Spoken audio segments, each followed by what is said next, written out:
Hi guys! So I think the number one email and question that I get is how to stop comparing yourself to other people. So today I'm going to be answering your questions and walking you through some steps you can do to hopefully compare yourself to other people less. This was a hard video for me to make because I still struggle with comparing myself to other people. I think most people do it. It's a very hard trap and it's something I'm still working on, so I didn't have all these personal tips and tricks from my own experiences that I could tell you about. So for this video I looked at a bunch of blog posts, articles, videos, just anything I could kind of find on how to stop comparing yourself. One article that I found really helpful and referenced a few times in this video is taken from beingminimalist.com. So I'll have that linked below, and points that I used from that article, all credit goes to that author. Step number one is to be mindful when you're comparing yourself to other people. Doing this will help you realize how much you compare yourself to other people, what you compare yourself to other people about, and how it makes you feel. Step number two is to acknowledge what comparison does to you. So maybe it motivates you. If it does, that is awesome. But for me, and I think a lot of other people, it makes us feel bad about ourselves, it wastes our time, and it really deprives us of a lot of joy. Step number three is to realize the truth of comparison and keep that truth in mind, especially when you're comparing yourself to other people. So around comparisons, there are 10 things to keep in mind. The first thing about comparisons is that they're always unfair. We're always comparing the worst of ourselves to the best of other people. The second thing is that comparisons require metrics and numbers, but really the good things in life can't be measured or counted. The third thing they do is rob us of our time. The fourth thing is that you are too unique to ever compare yourself fairly to another person. The fifth thing is that you have nothing to gain by comparing yourself to other people, but everything to lose, like your passion, self-esteem. The sixth thing to keep in mind is that there's no end to the number of comparisons that you can do. The habit of comparing yourself to someone can never be overcome by attaining success, because there will always be someone else that you can compare yourself to.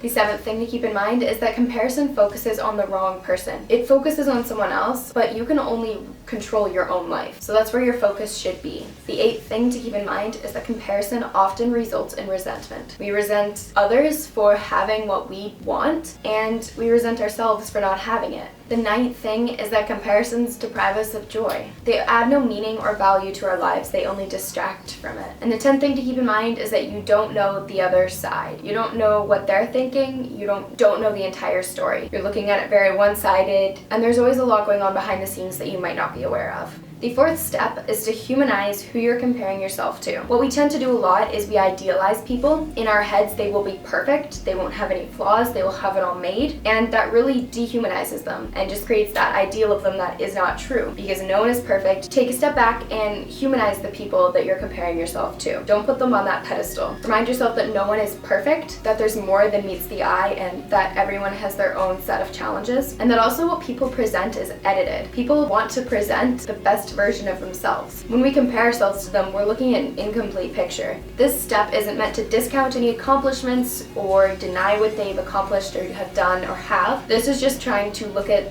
the entire aspect of someone and not just look at that one thing they have or they've done that we want and put them on a pedestal because of it. This is keeping in mind the entire picture and keeping them human in our head. Step number 5 is to pursue your values and goals. Pursue things like being loving, compassionate, kind, empathetic, and having connections with people. Pick goals that aren't to do with numbers, but that are rooted in embodiment and empowerment. If you're concentrated on being as kind as you can to everybody, you can't really compare that to someone else. It's a lot harder to compare those to other people. And if that's what you're pursuing, there will be no room for comparison. The 6th step is to compete less and appreciate more. Again, this one is taken from Being Minimalist blogs, so that will be linked, all credit to them. But life has been made into a competition. Everyone wants to be prettier, be faster, be smarter, be skinnier, get better grades, go farther, be richer. If you're competing with everybody else and wanting to be the best, you'll never win. So try and stop competing with other people, because life shouldn't be a competition. We should be working together and empowering each other and lifting each other up, celebrating each other's accomplishments, helping them accomplish them, because someone else's success is not your own failure. I really love that quote. Just because someone else is being successful, gets a good mark, is a certain size, that's not a reflection of you. That's something that they've done, and it doesn't mean that you failed. Appreciate and compliment other people on their victories, but make sure it's being genuine and not coming from a place of jealousy. Practice gratitude and recognize the good things in your life, and try and keep those those in the forefront of your mind in your day-to-day life. So those were 6 steps to comparing yourself to other people less. If you guys didn't know already, I have an email address where you guys can reach out to me if you have any questions or concerns or just want to talk. That's lydiasbite@yahoo.com, so feel free to email me if you have any more questions or would like me to expand on any of these points. I hope this was helpful, and I will see you guys in my next video. Bye guys!